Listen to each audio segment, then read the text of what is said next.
morning, everyone. I'm Doris Wilkinson. My husband Larry and I attend Mountaintop Ministries. So I have the pleasure of doing the Rise and Shine segment for today. I don't know what it's like at your house, but at our house, some days are pretty hectic. Run here, run there, appointment here, appointment there. It's just crazy. So, some days I forget. I forget to thank God for all His provisions, for providing everything that I need.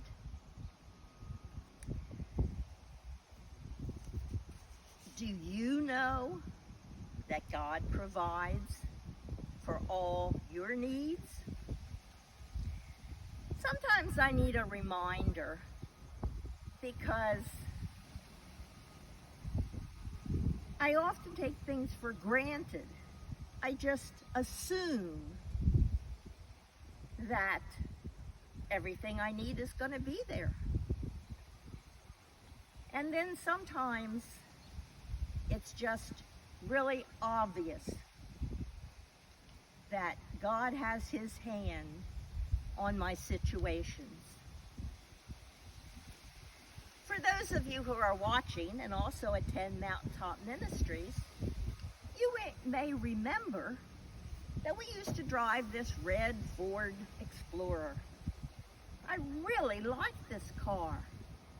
It was easy to drive, it rode nice, there was plenty of room to carry everything I needed.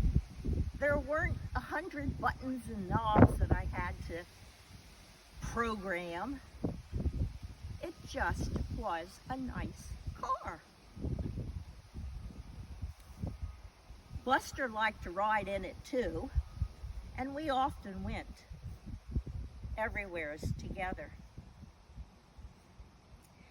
For all intent and purposes, I think it looks like a pretty normal car, don't you think? But over the last few years, it developed an aversion to going west into Ohio and Kentucky. Yes, I know that's absurd. A car doesn't have feelings or emotions and can't decide anything. But let me tell you how things happened with this car. A few years ago, Larry decided that he would like to go out to Kentucky to visit his aunt and uncle. We hadn't been out in a long time, and his aunt was developing Alzheimer's, dementia, whatever you call it. And so Larry wanted to go. Well, she would still know who he was.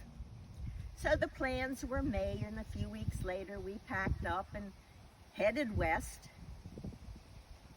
Now, we're not as young as we used to be, and so we decided we would make this a 2-day trip instead of just 1 day as we had always done before. The first day was beautiful. Everything went smoothly, nice ride, not much traffic. We stopped at this little restaurant that our son Earl had suggested, had a delicious meal, found a nice hotel for the night. But when we got up in the morning, it was raining. I hate to drive in the rain. It's messy, it's sloppy, the roads are slick, it's dangerous, visibility isn't very good, cars passing you are throwing rainwater all up over your windshield. I just don't like driving in the rain. But what were we going to do? We couldn't stay at the hotel all day. So we got back out on the road, and we had been driving for, probably an hour or more, and we saw smoke coming up from underneath the hood of the car. Well, of course, I panicked because you know, where there's smoke, there's fire. We spent about a minute trying to decide what we were going to do, pull off on the side of the road or keep going. Well, there weren't any houses in sight that we could go to for help. It was pouring rain. There weren't many other cars on the road, and we did not have one single tool in this vehicle to fix anything. So the decision was, keep going, pray that we would come to a service station, a garage, something, someplace that could help us. Well, sure enough, not far down the road, there was a convenience store, gas station type place, much like the Rudders or the Sheets that we have around here. And so we pulled in there. I had just sighed a sigh of relief when I noticed Larry was pulling in and parking right next to the gas pumps. Oh, I knew the headlines in the newspaper the next morning were going to be, convenience store explodes from burning car. Well, that didn't happen, thank God. And so Larry gets out, gets the hood up and looks around and comes back to assure me it's not a fire, it's just steam. And he decides, well, we need antifreeze. So he goes into the store, gets a gallon of antifreeze, comes out, and he's pouring it in. I really think it was running out the bottom as fast as he was pouring it in the top, but antifreeze wasn't the fix. That was not the problem. So he's back there with his head under the hood again, and there were two guys standing over by the door of the convenience store, drinking their morning coffee and watching this circus. And eventually curiosity got the best of them, and so they came over to see what was going on. Well, the first guy states the obvious. Looks like you got a problem here.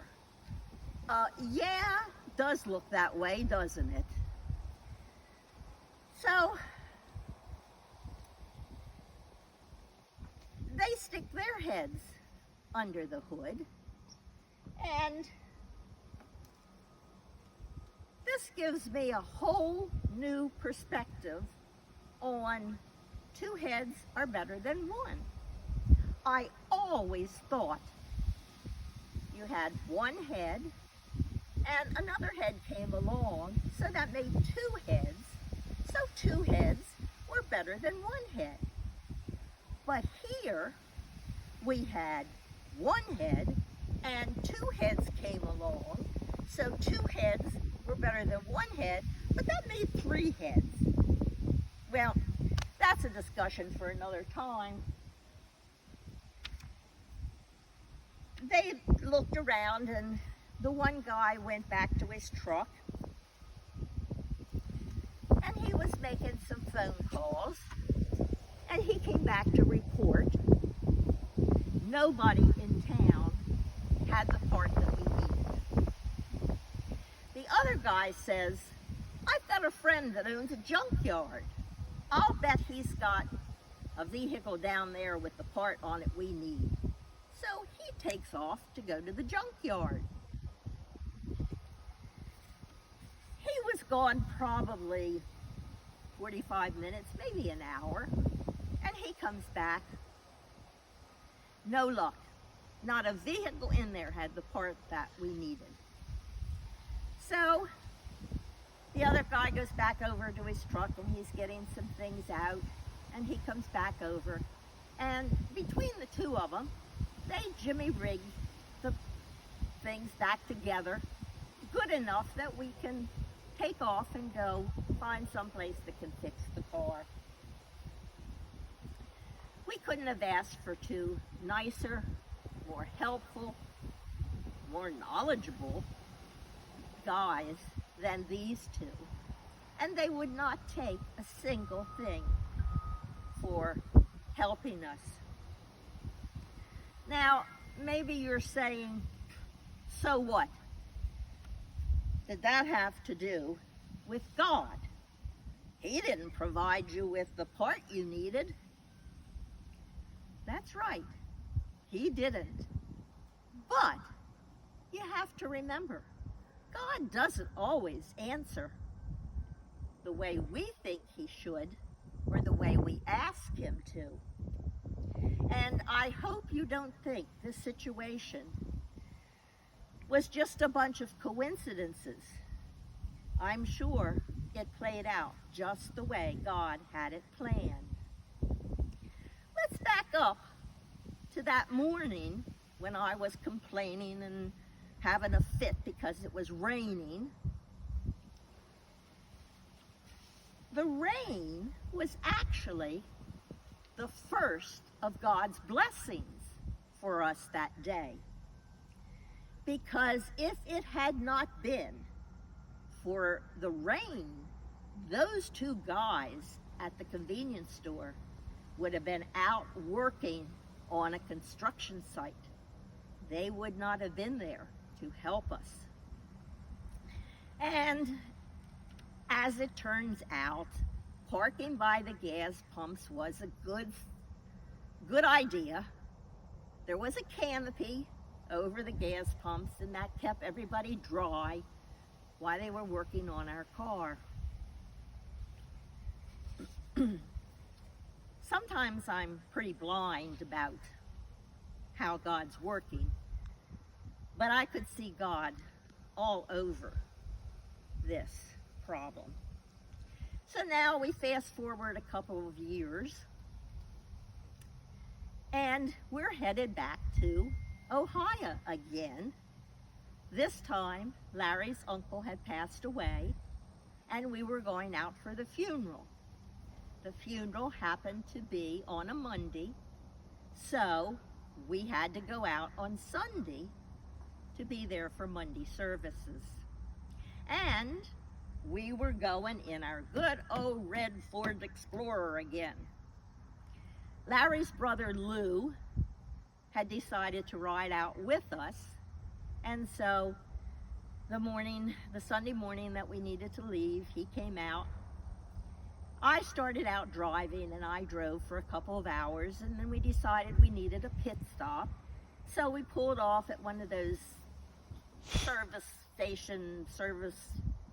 areas on the turnpike. And when we got done there, we came out, got in the car, and Lou said to me, would I like him to take over driving? Well, I was more than happy to relinquish that responsibility. So he started up the car, and we were ready to pull out of the parking lot, and he notices that the check engine light is on. Now Larry says, don't worry about that. When we get out on the road and get up to speed, it'll go off. But it didn't. So we drove for a while, and Lou said, I really think we need to find some place to find out what is wrong here. And so the next exit, we got off, and we're driving through this little town, but everything is closed. It's Sunday. Now, normally, I am perfectly fine with businesses being closed on Sundays. Not a problem. Except when you have an emergency and you need help. So we're almost clear through this town. Last place we're passing is a Napa store, and it's open. So we pull in there, the guys get out and go in, and a couple minutes they come back out with the sales clerk, and he's got a battery tester. Checks the battery, it's fine, no problem there. Must be your alternator. Back in the store they go to see if he has the right alternator for this car. Oh yes, he's got an alternator, but he is quick to inform the guys they just sell parts. They don't put them on. Well, I guess we're pretty slow learners, because here we are again, and we do not have any tools in this car. Just so happens there's another customer in the store, and he overhears the conversation, and he offers to help. So they come out. He goes over to his truck, and he opens up 2 side doors, and there are 2 rows of drawers filled with tools. He could have fixed anything that was broken. He gets out what he needs, comes over. It couldn't have been more than 5 minutes. He had the old alternator off, the new one on, and we're ready to go. Another super nice guy willing to help us.